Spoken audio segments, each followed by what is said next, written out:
Yesterday, I went through my junk drawer in my kitchen, and I was like, okay, let me see. This thing will barely close because there's so much junk in it. Clean it out. What can I get rid of? So I was looking around, and I found these plastic shower hook rings. Oh, you got to save those. No, I don't. You're right. But evidently at some point, I thought I did. So I saw this article. This guy was saying, look, it's going to cost you $20 to replace anything that you have in your house. Get rid of it. If you ever need it again, it's going to cost you less than $20 to replace it, and you won't have to go any farther than 20 miles. So get rid of it. And so I took, as hard as it was, why is it so difficult? As hard as it was, I took that little plastic shower ring and its companions, and I chunked them. Good for you. But it was like... That's a big step in life, you know? I don't even have a shower curtain in my shower. It's a walk-in. So why were you even hanging on to them? Because the boys' bathroom, the second bathroom, has a shower curtain. Yeah? But I had bought metal ones because they're nicer. And so why am I hanging on to what are you thinking, lady? Good for you for throwing them away. But I'm having a little anxiety even thinking about. Over shower curtain rings? Just anything. Like, I put them in there for a reason. And so then I try to backtrack. Why? Why did I keep them? There must have been... She's overanalyzing Well, this. when I just thought, why is that even in there? Then I had to dissect my entire life. I'll tell you what cured me from saving stuff that I really don't need is when we cleaned out my mother-in-law's house. She passed away. Right. And she had so much stuff. I kid you not. I'm not talking bad about her because she knows this. We had 3 dumpsters full of stuff. My goodness. That we had to get rid of, which was sad. But I'm like, okay, I don't want to do that to my kids. Sure. And so Amy and I are like, what can we get rid of that we really, really don't need? And you'd be surprised. Well, I'm thinking that as a project this weekend is to go through that junk drawer because I saw a lot of other things. You have more than just a junk drawer. Come on. I have 3. You have 3 junk drawers? I do. I have. But what about the attic? What about the garage? What about all this stuff that's just piling up? I'm starting to breathe heavy. Oh, no. You're listening to Rob and Lizz in the morning. His radio. It's not even spring, and Liz is already inspired to clean out things at her house. It's Rob and Lizz at His Radio. She started cleaning out her junk drawer of things that she doesn't need. And we're hearing from people at 800-447-7234 that are starting to clear out things that they really don't need. Yeah, Amanda texted and said, I have a pack of plastic shower curtain rings, and I saved mine because I saw a hack where they were using them to store ties and thin scarves. However, she doesn't wear scarves, and nobody in her house wears ties. Okay. So the hack, she uses shower rings, and she hangs this stuff on her shower rings. Mm-hmm. But she doesn't really need to because she doesn't wear any of those It's a very things. interesting shower. I know. No, she doesn't hang them in the shower. She puts them in her closet, but then never followed through and did it. I hear you. I made a T-shirt that I saw online I made a scarf out of a T-shirt. And you're supposed to cut the T-shirt in half, and then kind of cut the bottom of it so it looks like the fringes on a scarf. Okay, so what happened to that? It's horrible. It's horribly ugly. I still have it. I hung it in my closet. Get rid of it. I don't know why I didn't, but I can see it in my head. I have a rack on my door that holds robes and things like this. You've never worn that self-made scarf out of a T-shirt? It looks like a self-made scarf. It looks horrible. Yeah, but that would be the thing. No, it's terrible. It sounds like to me something that you would buy in the store for $80. Oh no. No, not this thing. I'm not crafty. And it's made out of a thin T-shirt. So it would, I don't even know what it would look like, but it would be tragic. You're listening to Rob and Lizz in the morning. On His Radio. Oh, I had no idea that a scarf would become a topic.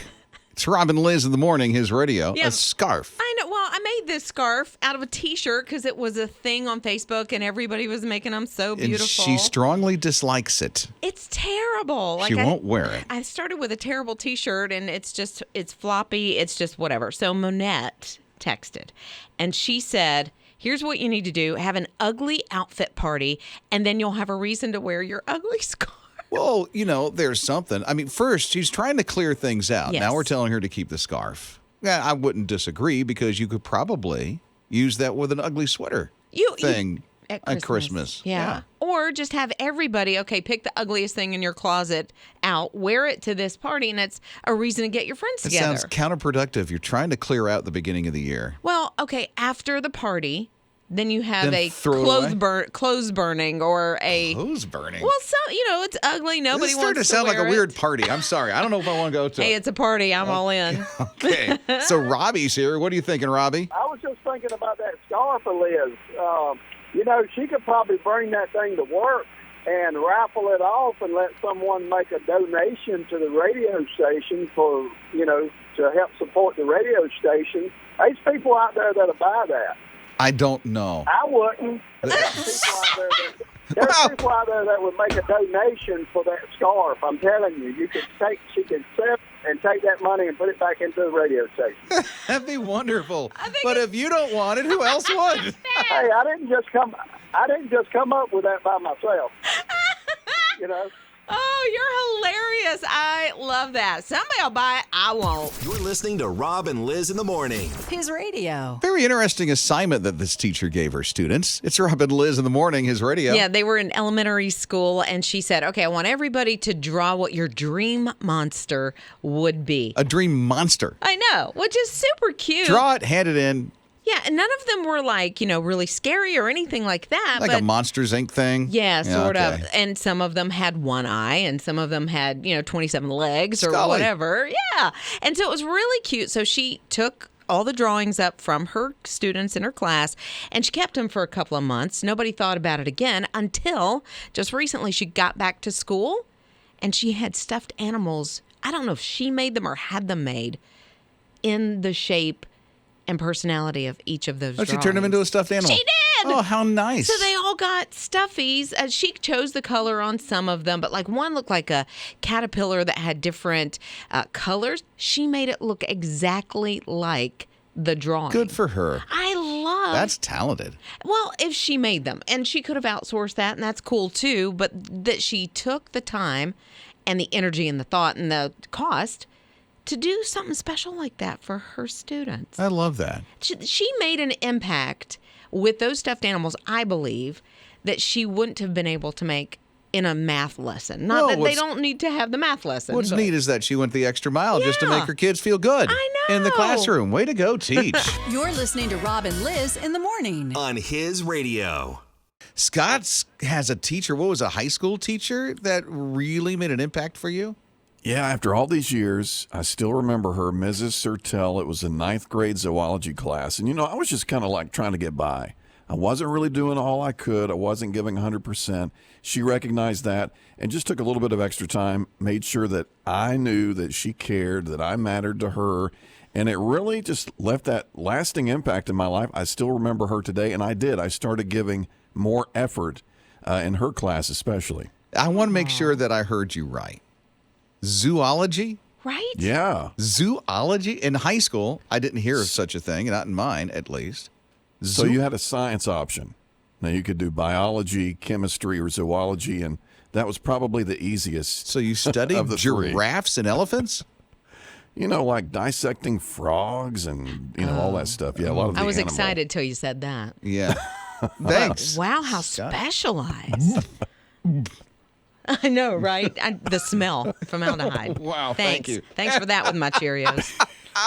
You're listening to Rob and Liz in the morning. On his radio. Those teachers, man, they can make such a difference in our lives. I had a 3rd grade teacher hugged every one of her students before they went home for the day. That's nice. Made an impact on me for sure. Well, she felt loved. I did. How nice is Yeah. that? 800-447-7234. We're hearing from Fledge, and Fledge is like, okay, my wife is a teacher. She's a high school math teacher, and she also teaches these kids at night school. And some of these kids, it's their last chance. The judge just says, the judge says, you got to finish high school or go to jail. Or my wife will meet young girls, 17, they got 2 kids, and they got to get through their final semester of high school. And my wife will meet them where they're at. And at the end, my wife makes a little gift basket, a little something to say congratulations. And it's just this personal thing that my beautiful wife does for these kids that sometimes have no hope. Sounds like to me she doesn't do this because she has to. She does this because she wants to. Yeah, she's pretty exceptional, and I hear these little stories when she comes home, and it's just really amazing when she gets it. You know, she understands that these kids, this is a way to the future or a block, and she can be a way to the future, and it's wonderful to see the difference that she makes in their lives. You're listening to Rob and Liz in the morning. On His Radio. So going into a new year, I'm always looking for ways, and maybe you're the same. I don't know about you, Rob. You're looking for new hobbies because maybe you're tired of the old ones, or you're just looking to be more active, or whatever it is. So I saw where some cheap hobbies, because sometimes hobbies can be real expensive. Like if you want to pick up skiing, that would be a very expensive hobby. You call that a hobby? Skiing? Yeah. Oh, absolutely. Okay. Or like my son, he picked up disc golfing over the past year. You call that a hobby? Yeah. Okay. When you spend as much time doing it as he does, actually, I would like to call it his job. But He doesn't make money. it's very expensive, all the discs and all the things. So, here's something, dancing. You call that a hobby? Oh, yeah. Dancing doesn't cost you a thing, What about sewing? It costs a little bit because you got to have the material and the yarn and the thread and that kind of stuff. Yeah. But everything costs something. dancing honestly doesn't. Yeah, it because- does. You got to buy the dancing shoes and then the outfits that go along with it, all that stuff. You do ballroom dancing? I'm dancing Come on. right here. Help is on the way. That's costing me money. Hey! You're listening to Rob and Liz in the morning. On His Radio. They said these words are banished at this college. It's Rob and Liz in the morning, His Radio. Seriously, there's Lake Superior State University. It's in Michigan. It's a Michigan college. And they have a list of 10 words. They're like 2 words for a couple of them, so it's phrases. Sure. That you cannot say. It's banished. I don't know what happens to people who go to this college and they say these words. Maybe they're banished. But they say it's banished. Don't say these words. I'll give you a few. I'm not going to give you a whole laundry list of words. Yeah. I'll give you a few. Goat. Greatest of all time. I can see that. I'm over it. It's kind of been overused. Let's see. Moving forward. I Okay. didn't know that was a common thing. I didn't either. I am tired of it is what it is. Okay. I won't say that anymore. That one's banished. Irregardless is banished. Does that make sense? A lot of people say that now. I say that. So, I'll explain something and say, so does this make sense or does that make sense? So that you get affirmation from the other person that they understand what you're saying. The one I don't get, that I don't think is a commonly used phrase that's banished from this college, and it is inflection point. Is that the way we speak? Or I looked what? up. I looked up the definition, and it's a curve that goes up and down, up and down. It's a curve. Like on a road? It slopes up and it slopes down. I- That's inflection point. I didn't know that was a thing. Why are they banishing it? Nobody's saying it. I have no idea. Scott has a pet peeve of a word. Oh, God. What is it, Boy. Scott? Well, I feel it's one that's overused so much. Kiddos. When they're talking about kids, Do you? It's just like I tell you who spoiled it for me. Who? You're not going to like this. Uh-oh. I'll tell you who spoiled it for me, and you might not like this. Uh-oh. I'm calling them out. It's those people that renovate homes over in Waco, Texas. Do they say kiddo a lot? All the time. Chip and Joanna Gaines. Say kiddo? The kiddos. Kiddo. The kiddos. Oh, the when kiddos. talking. Well, they've got 100 of them, so maybe that's. They have 3. They have more than 3 kids. How many do they have? I think I'm correct. 7. I have not watched that show for 5 years. I got tired of it. It was the same thing. You know how they do a kitchen? The kitchen's done the same way every time. It's new cabinetry, new appliances, and recessed lighting. Oh, and backsplash. The same kitchen is done the same way every time. I'm like, okay, enough. Look, kiddo, calm down. You're listening to Rob and Liz in the morning. On His Radio. Polaris is a dog, a black shepherd dog. He's beautiful. Oh, my word. Well, things had happened at an international airport. I think it was, San Francisco? And so he couldn't go home. And he was abandoned at the airport. United Airlines are like, we're going to find this dog a home. 30 employees at United said, we want to adopt Polaris. Yeah, they even put in applications and everything to try to say, we're going to provide him a good home and he can come live with our family. Well, they finally came down to one. Yeah. He's got a home now, and it's Captain William Dale and his family. wonder the pilots. I wonder if Polaris, because his daddy is a pilot, is going to be able to travel the world with his daddy. Is that allowed? He's already named after the North Star. He is. It means something for, I guess, United Airlines specifically, and they said, okay, this is what we're going to do. We're going to name this dog this. So. Polaris, yeah. But it's makes weird. sense. It's weird that he didn't already have a name. And who abandons their dog at an Well, there were airport? complications with all this, and the owner couldn't take him him. along. And so it's like, what am I going to do? Yeah, so I guess, it was a surrender, but it was under duress, I guess. So heart still hurts for him, but he's got a forever home now. You're listening to Rob and Liz in the morning. His radio. They said these words are banished at this college. It's Rob and Liz in the morning, his radio. Seriously, there's Lake Superior State University. It's in Michigan. It's a Michigan college. And they have a list of 10 words. They're like 2 words for a couple of them, so it's phrases. Sure.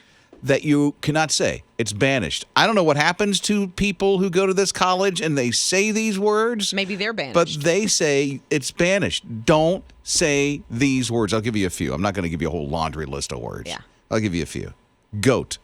Greatest of all time. I can see that. I'm over it. It's kind of been overused. Let's see. Moving forward. I Okay. didn't know that was a common thing. I didn't either. I am tired of it is what it is. Okay. I won't say that That one's anymore. banished.